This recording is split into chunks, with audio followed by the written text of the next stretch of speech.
Yeah, so, okay, so brief overview of what we are doing with your blood sample collection.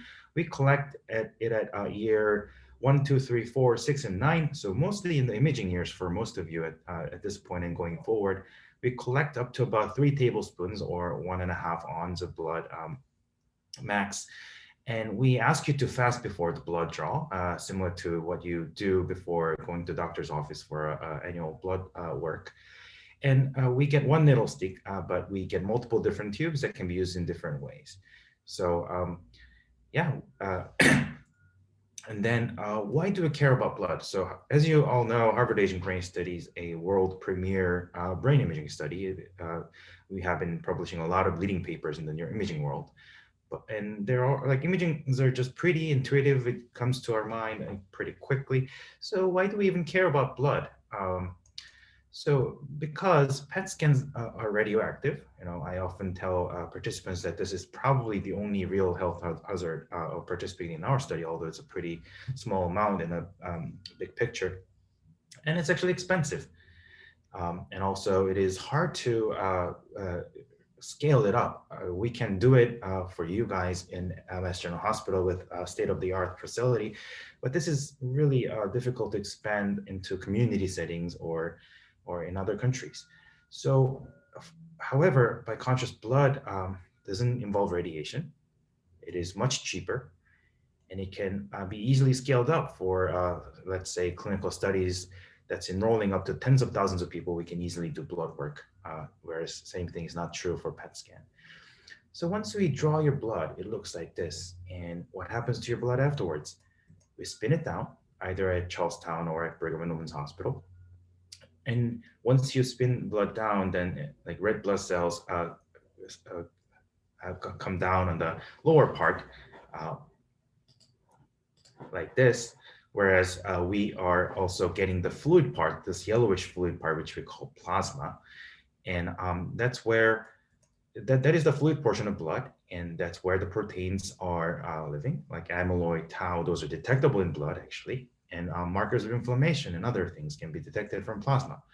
So once isolated, they are deep frozen at minus 80 Celsius, and they're stored in our campus. And whenever we have interesting research idea, we pull up those samples and then analyze them together. So actually, plasma has been the most active area of investigation since 2019, when we started looking into the samples back from 2011 going forward. So I'm going to tell you about a few studies that actually used blood samples and saw some interesting findings. So this first work I'm going to talk about was led by my colleague, Dr. Jasmir Chatwa. I participated in this as a co-author, but was testing a novel marker of tau that is detectable in the blood. And it would be wonderful if we can measure something from blood and make the diagnosis and make the prognostic prediction, like how people will do over the future or the course of time. So this was done in collaboration with Dr. Denisako's lab, and Dr. Denisako, as many of you might know, is a leader in Alzheimer's biology, and his lab has been looking into this new marker. So what is plasma N-terminal tau? This is getting a little bit technical, so let me know if you have any questions, but just to give you the full picture, the full-length fragment of tau. So tau is a protein, and it exists in full-length form, and it is detectable in your spinal fluid and in your brain and also in your blood. However, also other forms of tau exist, and this is one of them. N-terminal tau is a fragment of the total tau, and it's a smaller fragment that is also detectable in the blood. Dr. Selko's lab has seen some interesting findings, and we also used your samples here to do this initial study. So initially, when you detect the full-length tau in the blood, it didn't really make much difference across control groups, like healthy people from Harvard brain study. And also, if you compare them with Alzheimer's disease dementia patients, it didn't really differ. So full-length tau is not a useful marker. However, when they looked into the N-terminal portion, the small portion of tau, they actually saw something very interesting. You just use the blood sample and then measure the N-terminal tau, and then it can actually differentiate between normal controls in Alzheimer's disease dementia patients pretty well. So this is remarkable. We can now just use blood to make the differentiation. However, can we actually use that level in normal people and then see if that marker can actually predict the future cognitive decline, future brain shrinkage, which we call neurodegeneration, or future tau accumulation? And the answer is yes, it does. So if we have higher tau fragment in the blood that is detected at baseline, people tend to do worse, especially when they had higher amyloid in the beginning. So people with higher amyloid, which you can detect from the PET scan, if they also had higher N-terminal tau fragment in the blood, then they had a steeper decline, like this red line indicates. And even in people without amyloid accumulation much in the beginning, they tend to decline a bit more than their colleagues who didn't have high NT1. So NT1 predicts future, especially in the setting of higher amyloid beta, but even in people with lower amyloid beta, that does predict something. And if we look into the data in other angle, so we divided people into a group that remained cognitively normal and another group that progressed later on to have mild cognitive impairment or Alzheimer's disease dementia, unfortunately. And we went back to their baseline, the very beginning of the study, blood sample, and we saw that actually people who progressed later on to mild cognitive impairment or dementia had somewhat higher level of NT1 in the beginning compared to the other participants who stayed normal. So this is useful in predicting cognitive future. And how about change in brain itself? So it turns out it also does predict brain volume change. You might have heard about this when Alzheimer's or other conditions set in older age, brain tends to shrink away because neuronal cells are dying out. And you can see that this orange line is someone with higher amyloid at baseline who also had higher NT1. So higher amyloid and higher NT1, if you had both, that was a bad news because people decline quite fast in terms of losing their total brain volume, and their hippocampus, the memory organ in the brain, volume declines faster like this. The other groups, all three, stayed about the same. So NT1 seems to be a real predictor in brain change over time. And another question we asked was whether NT1 at baseline can predict change in tau measured by PET scan. So in other words, can we use plasma tau marker to also match it up with brain tau marker measured by PET scan?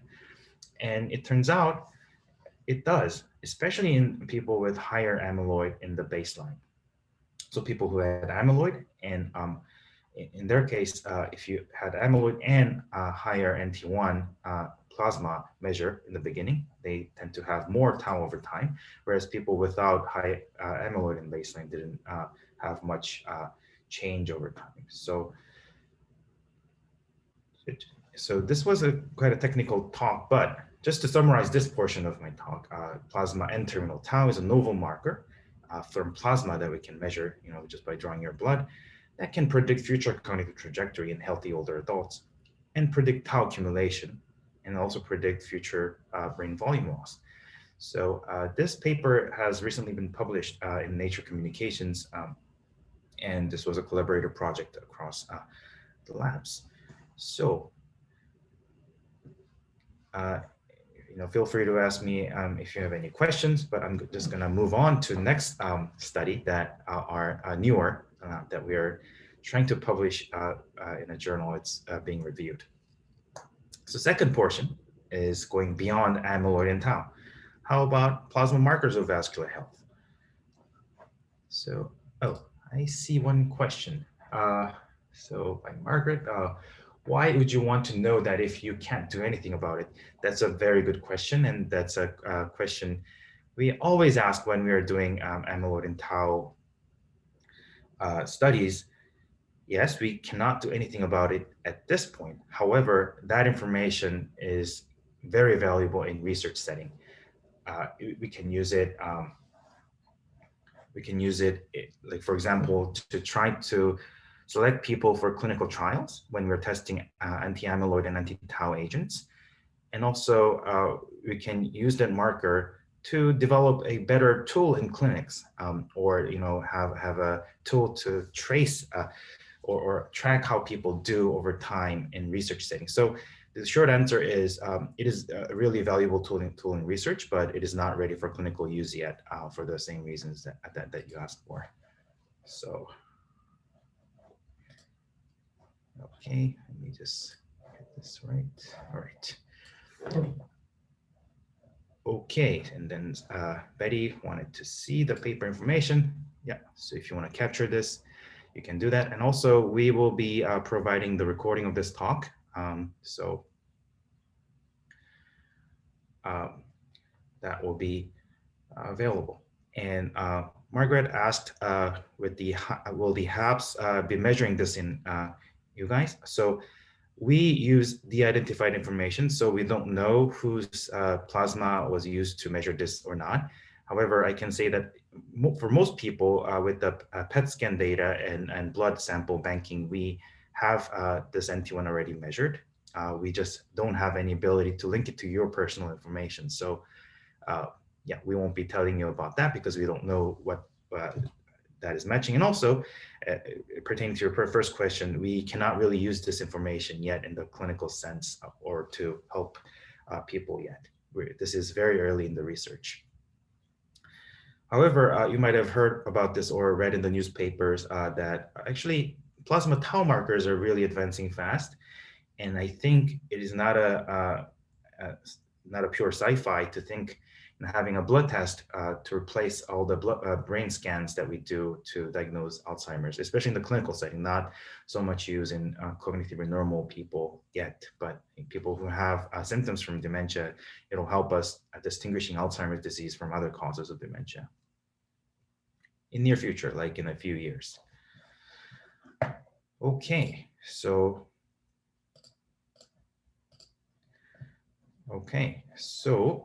let's move on.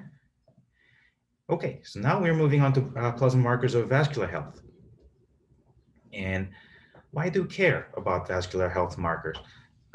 So, I mean, we can measure like markers that are related to blood vessel health. It makes sense because the markers are floating around in the blood and then blood vessels are in direct contact with them. So we can measure markers that are important and that are indicative of like vascular health, and also markers that are related to vascular inflammation. And importantly, these pathways, these vascular health pathways, actually capture shared pathways between two of the most important causes of dementia, namely Alzheimer's disease and vascular cognitive impairment or vascular dementia. So they often occur together, and we don't exactly know why. So we hope these markers can actually give us some handle to this problem of coexisting pathologies. And we wanted to ask whether they can predict cognitive trajectory in cognitively unimpaired older adults in Harvard Aging Brain study. So this is a little bit more technical background in case anyone's interested. There are many mediators of vascular health, but just to simplify and break it down, there's first vascular endothelial growth factor receptor 2 or VEGFR2 pathway that promotes vessel generation, like is seen in this angiogram here.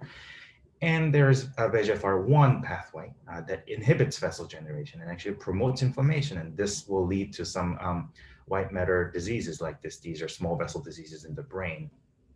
That's very common with aging. And the third category is cell adhesion molecules that is important in the white blood cells to adhere to the vessel walls and then migrate into the site of inflammation. So this is activated when you have injury or even when you have atherosclerosis. So these three pathways were the main focus of this investigation. And we measured many different markers, and then actually 7 of them were measured in a good quantity. And we use data-driven clustering method and let the data speak for itself, and then saw that, interestingly, they clustered together with the known members of each pathway. So we can look one of them at a time. First, VEGFR2 related, just to remind you, this is the receptor 2 pathway is promoting vessel generation, which you can think of as a good thing. You know, if you have more vessel regeneration, then your brain will be better fed with the oxygen and nutrients. And so you would expect this may be a protective pathway, and it actually was. So you can see here in blue lines, these are people without elevated amyloid. They don't decline over time, at least in our data. These red lines are the highlights here. So this red line indicate people who have high amyloid in the brain. And we know that even if you have high amyloid in the brain, not all of those who have high amyloid in the brain will decline. Some will decline, some won't.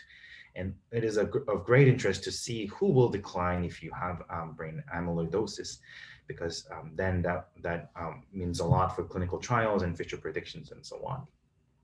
So this dashed line is people with lower receptor 2 pathway that promotes vessel generation. And this, this is a higher, so this is a lower vessel regeneration pathway. And then this solid line is someone with a higher vessel regeneration pathway. And you can see that in people with red line who are with elevated amyloid, you can see if you have higher vessel regeneration pathway activity, actually the decline was less. So it was protective. Then next pathway, as you may remember, this is receptor 1 pathway that inhibits vessel regeneration. So it's opposite action as receptor 2 pathway. And you would expect it to be harmful or less protective. And it was the case. You can see people with higher receptor 1 pathway, higher vessel regeneration inhibition pathway had more steep decline if they had high amyloid. Finally, cell adhesion molecules, inflammation. Here, we're not sure whether it's a good thing or bad thing. It's actually more complicated than a yes or no question. At least in our study, it seems that people with higher activities of cell adhesion molecules tend to decline faster. And maybe you can speculate about this, but we know that in people with higher atherosclerotic vascular disease burden, this pathway is more active. So maybe that's related to that. So this was part 2 of our plasma biomarker study. This study is currently under review, and hopefully it'll get published soon, so that for those of you interested, you can read the full paper. So any questions about this markers of vascular health? If not, then we can move on to the next segment, actually somewhat related to this topic. It is plasma markers of inflammation. This was done also in collaboration with other lab, Dr. Rudolf Tanzi's lab in Mass General Hospital. So why do we care about inflammation? There have been a lot of genetic studies of Alzheimer's and also mechanistic studies of Alzheimer's. And we all know that amyloid and tau are important, but in genetics and experimental animal studies, another big chunk of genes that are involved in Alzheimer's disease are inflammation or immune-related genes. And it's interesting that they are popping up, but we currently don't know much what it does when it does something bad in humans. Because as you might have heard, human Alzheimer's disease progresses over like a couple decades, and we really want to know what happens in the very early phase of the disease. So we wanted to see what the role of immune system is in like early preclinical stages of Alzheimer's disease, even before the symptom starts. So we measured 9 inflammatory markers, and we saw 2 markers in particular standing out from the crowd. So the first one was called interleukin or IL-12. It is a protective marker against amyloid beta. So in people with high amyloid, similar figure here. Here, in this case, again, blue liners with low amyloid don't decline much, but red liners with a high amyloid decline. However, some people decline real fast, whereas some people stayed about the same, almost similar to people with low amyloid. And these people turns out to be those with higher IL-12 in the baseline. So it seemed to be protective against cognitive decline. So if you had lower IL-12, you declined. And if you had higher IL-12 in the beginning, didn't decline too much. And something interesting happens when we looked into its association with tau. So especially let's focus on red line, where These are people with higher amyloid. And we know that people with higher amyloid tend to accumulate more tau. However, if you also had higher IL-12, the protective marker, your tau accumulation tend to be uh, less than those with lower IL-12 level in the beginning. And also, if you look at the hippocampal volume, the brain volume metric to measure neurodegeneration, the brain damage related to these pathologies, people with higher IL-12 in the beginning tend to have a better trajectory compared to people with lower IL-12 in the beginning. They had smaller brain volume. So IL-12 seems to be a protective marker that is related to better cognitive trajectory, less tau pathology, and larger hippocampus. And another marker that we saw was interferon gamma. And it was also a predictive marker. But interesting thing was it did not really relate to someone's amyloid status. It was protective regardless. So it was more or less non-specific protective indicator of general brain health, it seems like. And all these alphabets, IL-12, interferon gamma, what does that mean? Why does it excite me so much? Let me share this with you. So it turns out they are related. They are closely related in a single pathway. So there are many white blood cells in your blood, including T cells, macrophages, B cells, and all that. You might have read about this related to COVID vaccination and immune response to that. Here, T cells that are important in immune memory, so that the cells remember the pathogens you saw in the past and then react once they come again. They secrete interferon gamma and they activate macrophage to fight better. And in turn, macrophages secrete IL-12 and stimulate Th1 to do their job better. So they are actually working in the same pathway.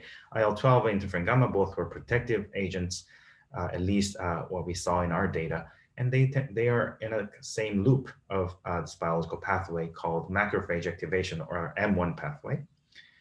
And what does this mean? So macrophages are actually everywhere in our body, not just in the blood. And it is a cell that is very similar to microglia, a brain immune cell important in Alzheimer's disease progression. And they are so we can see that if we see like higher IL-12 and interferon gamma, it was protective. So is it the case that there is a potentially protective role of robust immune system in Alzheimer's, at least in the early phase of the disease? This is an open question. This should be followed by experiments and other like larger studies. But at least in the initial data that we saw, it was a very interesting pattern. So then we will focus on the other segment of blood after the plasma. So just to summarize quickly what we've talked about today, in plasma portion, the fluid portion of the blood that is rich in proteins, we can measure markers of tau that was predictive of cognitive decline and brain health in the future. And also we can measure the markers of vascular health and inflammation, and saw that they also had some predictive value, especially in the setting of higher amyloid beta in the beginning. So do we throw away all the other non-fluid portion of the blood? No, we actually use these cells too to make good use of it. And one big use of this cell portion is to get the DNA. So we have done some genetic studies in Harvard Aging Brain Study. There have been a few quite impactful studies in the past, and then we are trying to actually expand it actively at this point. So many of these studies have been done in collaboration with Drs. Betsy Bradshaw and Phil Yeager on Columbia University. They were both previously at Brigham and Women's when this collaboration started. So again, there are common genetic variations. So like we talk about Alzheimer's disease is familial. When we talk about family history, does it run in the family? Yes. Is it a genetically determined disease? No, but definitely there are some genetic risks that contribute to Alzheimer's disease risk. And of course, amyloid and tau related genes are very important, but also immune related genes are a big chunk of this genetic risk. And again, we wanted to see the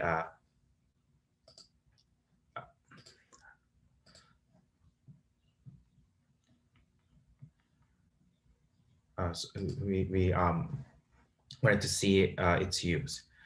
So let me just check. Okay, these are all done. Okay, Sorry, just checking if there was any question coming in.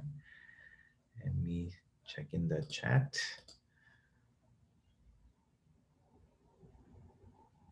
Oh, so there were, yeah, so it's already answered in the chat box. But again, as we discussed, NT1 test is interesting, but it's not yet ready for clinical use.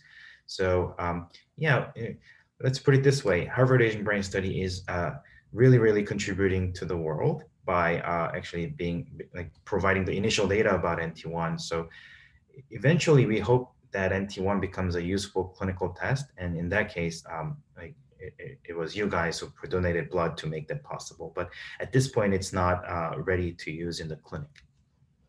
Okay, so let's come back to the genetics of Alzheimer's. And okay, so there were some earlier studies. This one was back in 2013, and this was published in Nature Neuroscience, a reputable journal, because it was it uncovered a new role of Alzheimer's disease risk gene that people didn't know what it was doing and why it was increasing the risk of Alzheimer's disease. And our study contributed by giving them the genetic information and pairing that with the amyloid PET scan, and then actually saw that this genetic risk variant of Alzheimer's disease predicted higher amyloid even in healthy older adults. So that gene is important from very early on. And a follow-up study 2 years later also saw the crosstalk between Alzheimer's disease risk genes. And again, this was done with collaboration with other studies, and Harvard Asian Brain Study samples were really well used here because they took the blood cells, they measured proteins from the blood cells, and then matched up with the genetic variants, and then actually revealed a new role of previously discovered genes and like their connections. Before this, we didn't know why they are both risk genes and how they are related. But thanks to your samples, we were able to look into that. This was 6 years ago now. And more recently, we did something called cognitive reserve genetics. So cognitive reserve is a reserve against brain pathology. It's, we usually define it as cognition that is not explained by pathology. So some people do better, some people do worse, even with exactly the same amount of amyloid and tau. And we wanted to see what's actually determining that gap. As we discussed, vascular health can be one factor, inflammation can be one factor, but also is there other genes that's doing this? And I have led one of the early studies in looking at the genetics of cognitive reserve, and we took one of those findings from other cohort to test it out in Harvard Asian Brain Study as well, and we replicated the previous finding that a gene called UNC5C was associated with cognitive reserve, the resilience against pathology. And then we were actually able to show that this genetic variant that increases risk in people for further decline actually caused accelerated hippocampal atrophy in Harvard Asian Brain Study data, pairing it with brain MRI data. Oh, so there was a question, what is inflammation? That's a billion-dollar question, I would say. So inflammation is basically a part of the healing process of our body. It is, we believe it's evolved in the beginning to fight back bacteria. So infection is when a bug come and replicate in your body. That's an infection. Our body's response to infection is inflammation, just to fight back. Like, think about fever when you get like a cold or some lung infection or digestive trouble. You can get cold, you can get pain, you can get like redness if that's a skin infection, swelling, you can see it. So those are the part of inflammation and our body's response to fight back infection. Although we think it's evolved from necessity to fight back infection and bacteria and virus, it also responds to bodily injury and it repairs our body. Like, if you get for example, scratch from a fall, you will see that a scratch site will be becoming red and swollen and so on. So that's also part of healing process to recruit cells there and then fix the problem there while removing debris or other toxic injuries.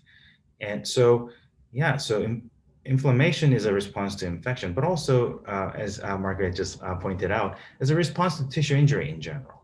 And why is it important in Alzheimer's? Because Alzheimer's is a form of tissue injury in the brain, and our brain's inflammatory cells will respond to that.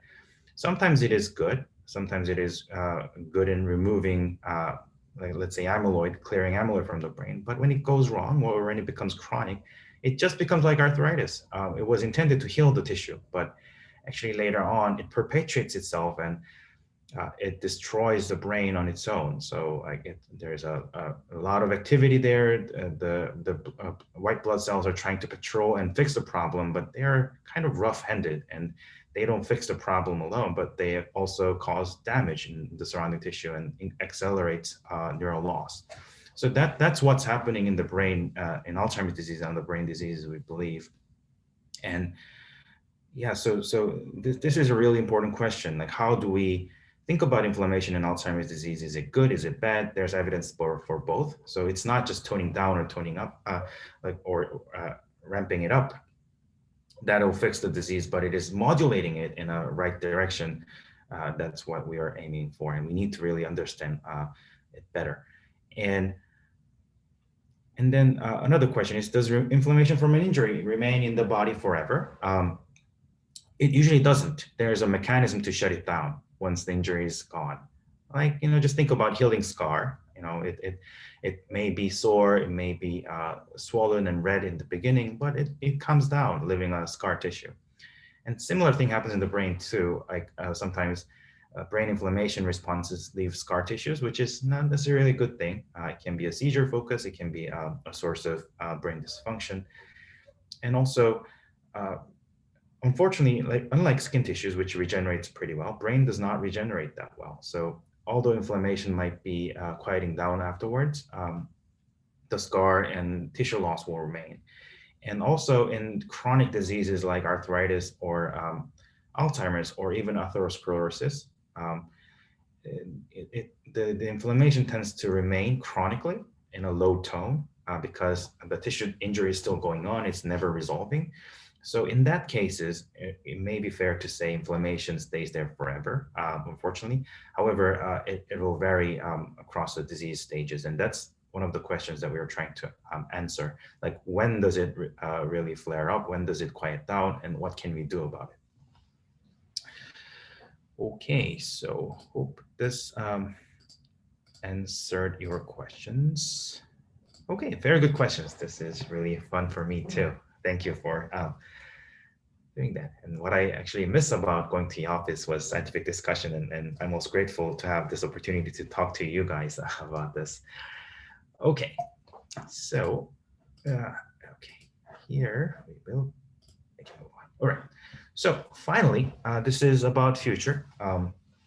What do we do with the remaining cells? Like, do we, after DNA, do we use them at all? This is more investigational.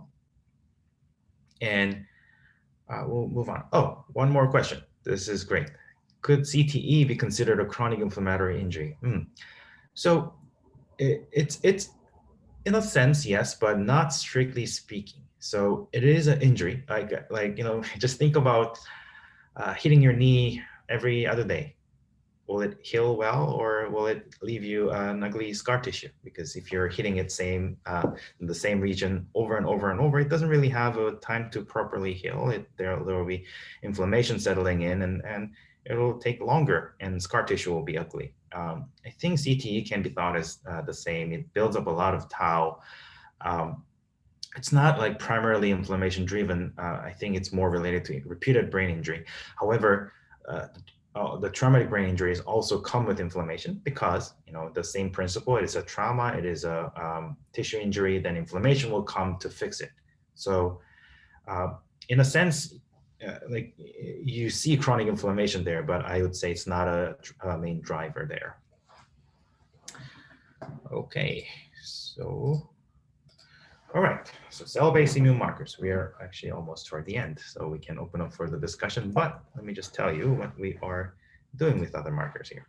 So again, we talked about this over and over, but this buffy coat part, this white blood cells, we use a specialized tube these days. We might have added a couple of tubes in recent couple of years.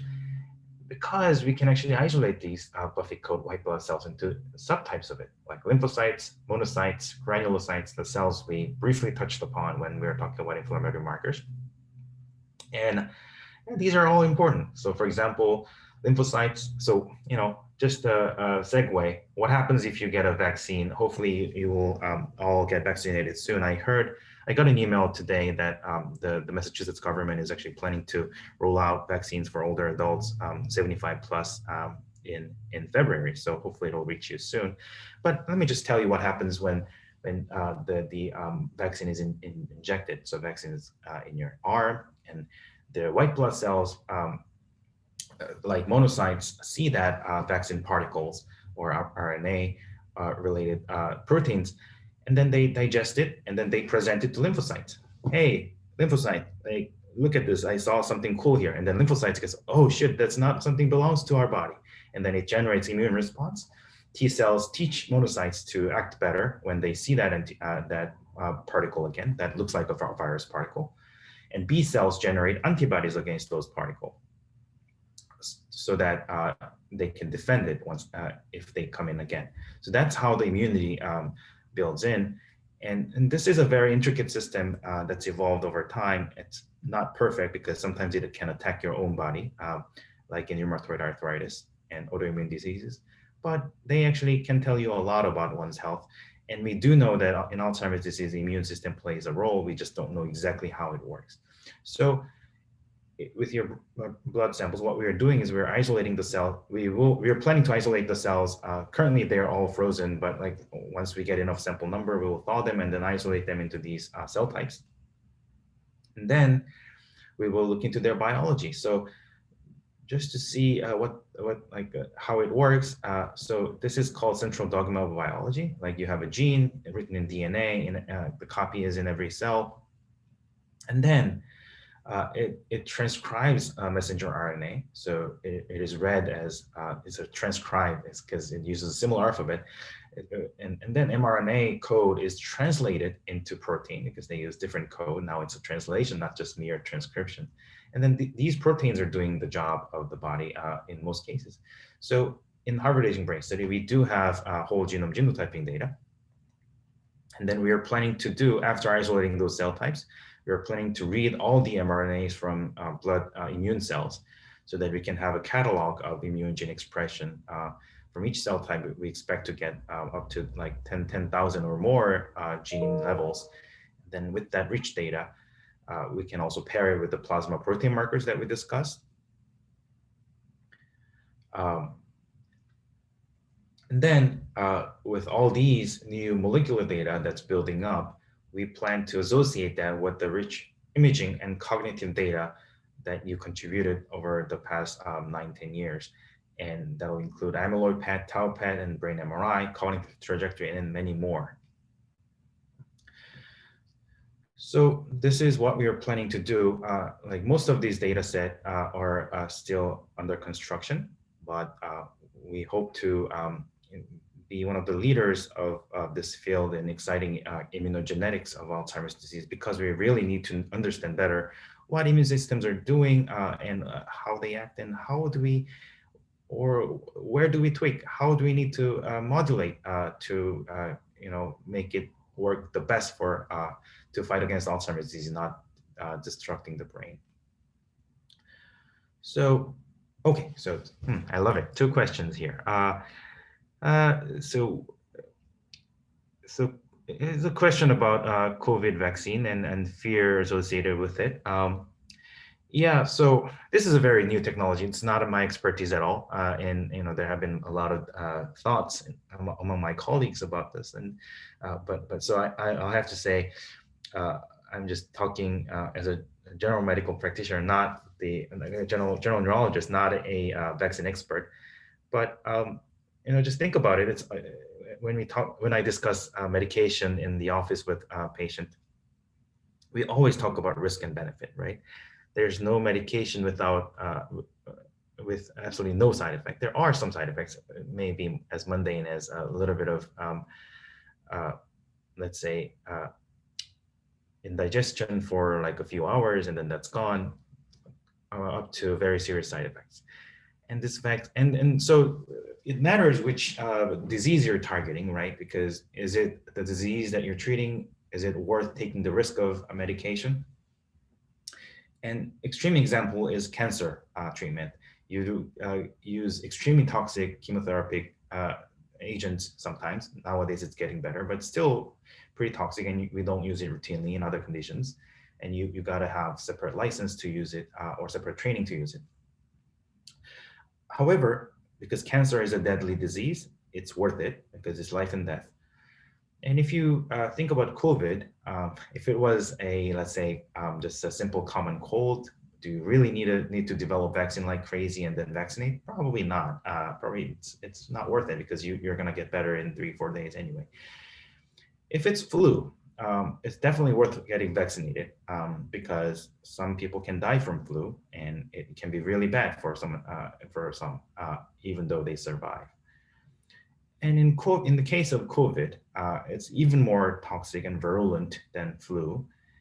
And the vaccine side effects described thus far, it was there. It was not like side effect less. However, it's just mostly in most cases arm pain or like feeling not well for a few days, compared to potential death or severe lung illness. I think that's where you balance like risk and benefit. So I personally tell my patients when they ask me about vaccination, because I see many of patients in your age group in memory disorder clinic at Brigham. I say, I think I'm not a vaccine expert, but I think just balancing the risk and benefit. If you're my grandmother, if you're my mother, I would definitely tell you to take it if you're offered. So that's my answer to this question. But you might also want to consult with your primary care physician and other doctors that you're seeing, because yeah, they would know about your specific health conditions better than I do, and they'll be able to give you good answers for that. Yeah, and interestingly, this is a segue, but some people are looking into the vaccine against amyloid, and can we develop a vaccine against Alzheimer's? That'll be beautiful, but it's not. Like it has not panned out. I would say it's a little bit more tricky than usual viruses or pathogens, because again, our immune systems are pretty well developed to fight against infections, but to use it against other disease processes, it requires a little more research. Okay.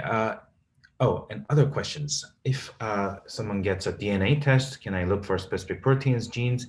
So DNA will give you, I mean, if you get the DNA testing, the raw data will be like 3 billion pairs of alphabets.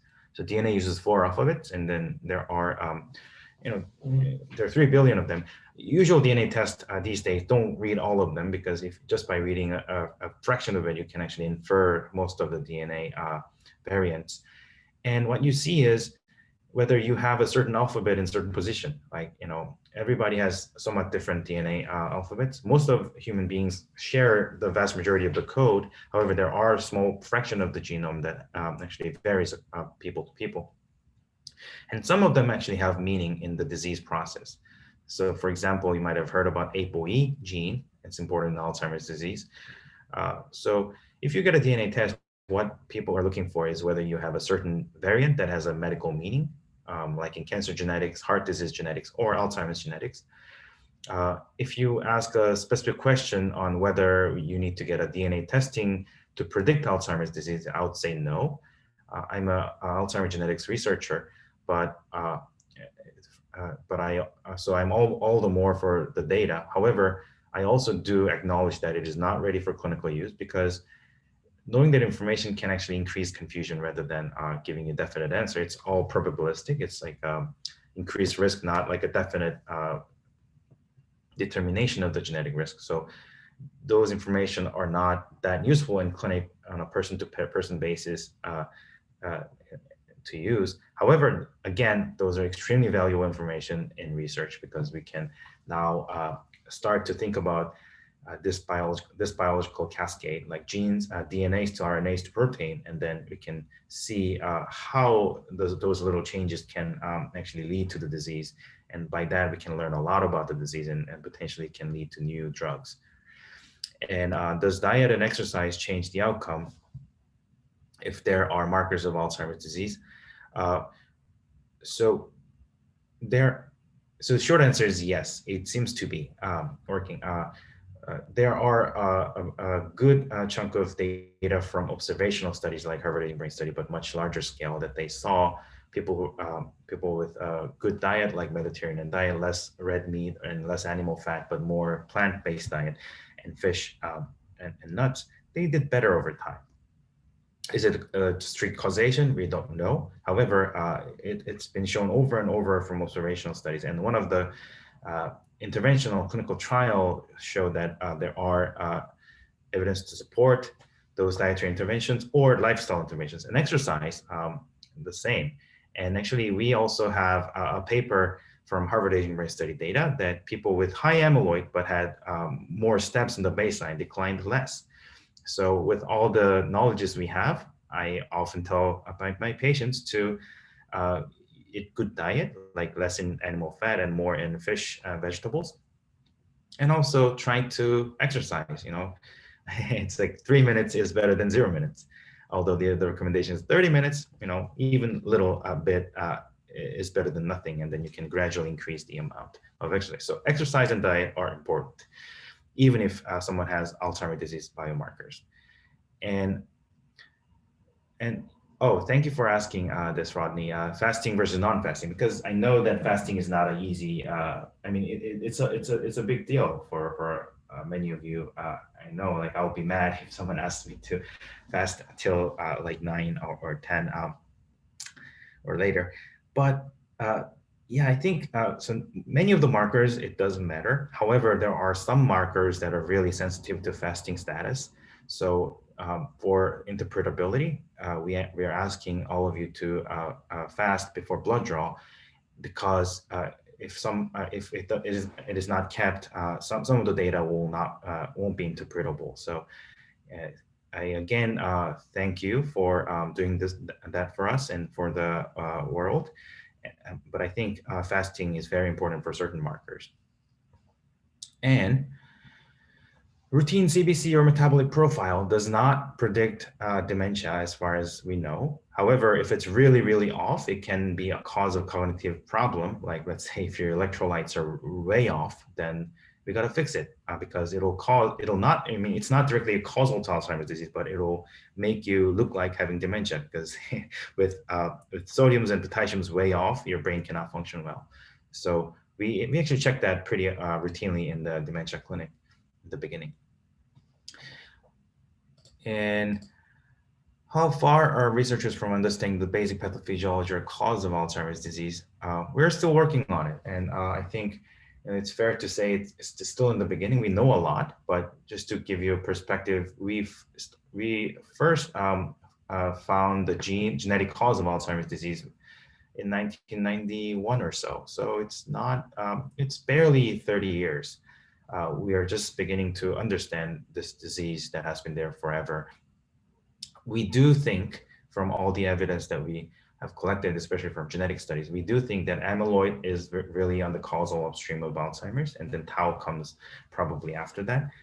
And also we know that immune system malfunction is a big factor in the disease progression. However, we need more study, especially in humans, to see how they are actually related, because we have done people have done a lot of studies in animal models and so on, but the reality is there's no perfect animal model for Alzheimer's disease. So we need more human studies like Harvard Aging Brain Studies to actually get to the bottom of how those basic biology findings actually translate into humans. So is there a way to increase IL-12 or interferon gamma? That's a very good question. I've been thinking about it. Currently, we don't know how, because it doesn't seem to vary too much over time. We measured it year 1 and 4 and 6, and we compared them in Harvard Aging Brain Study blood samples. Even though you guys aged 5 years in between, IL-12 level, interferon gamma level didn't seem to change much. So, and it is not affected by vascular risk. It is not affected by exercise. It is not affected by like medications you take. So we are not sure what's actually determining it.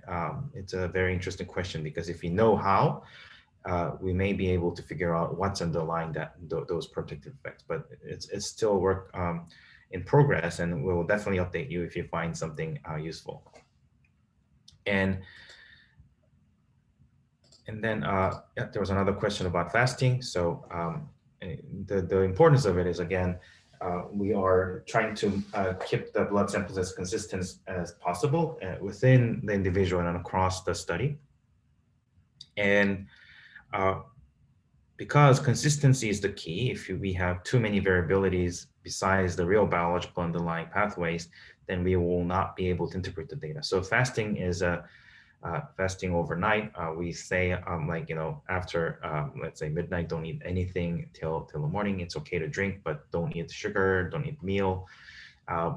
That's because we wanted to keep the body status as consistent as possible when you're drawing your blood. So everyone gets Alzheimer's as a gene for it. The short answer for that is no, because genetic risk is a big thing in Alzheimer's. It's highly heritable disease. However, it's not everything. So even in identical twins who share identical genetic makeup, not everyone has the same disease condition. So environment means a lot. But there's something biological, something genetic that we don't know how to intervene at this point. But the other thing is there are a lot of things you can do in terms of lifestyle modification, like anything that's good for your heart will be good for your brain, because it'll at least prevent vascular disease and also vascular related progression of dementia, so that even if someone has Alzheimer's disease pathology, they will not have much symptoms, hopefully, if they manage their vascular health well. So, in some cases, Alzheimer's disease is driven by genetics, especially in younger ages, but in older ages, after 65, we think it has both genetic and environmental. And okay. So, okay, I will answer this first. Have researchers learned a lot about that group of relatives in a town somewhere in South America that were all developing dementia? So yeah, this is actually spearheaded by Akio Quiroz, one of the investigators affiliated with our study, who's at MGH. She's a psychologist. So investigators like her and her team learned a lot about Alzheimer's disease biology, because there's a group of people who have a single genetic mutation. And then with that mutation, they'll definitely get Alzheimer's disease. It's not the risk, it's like 100% you'll get it. That tells us a lot about this, because in that case, the disease are pretty much similar across the family members, and because it's genetically driven. And so what we are doing, collaborating with her team is, Harvard Aging Brain Study team is doing is like, we're scanning some of their family members, their brain with the tau and amyloid scan, and then see how their disease progress over time. And that is teaching us a lot, because again, Alzheimer's disease is pretty heterogeneous, but in their case, it's more or less quite similar in a lot of sense. So we can actually gain more insights into the biology of Alzheimer's disease through that. And one of the family members in the South American family actually had a genetic mutation in ApoE that prevented her from getting the disease, even though she had a mutation that caused 100% the disease. So that in that kind of rare examples can teach us a lot about the biology of the disease, the genes that's involved in biological pathways leading to the disease, and also how, just give us some hints about like where we should intervene to prevent those disease in people at an extremely high risk of the disease, like approaching 100%. So those studies are really valuable. And I think they can, those studies and studies like ours have to go together, because we will be able to learn more about the general population, whereas the genetically driven Alzheimer's disease studies can teach us more about the biology.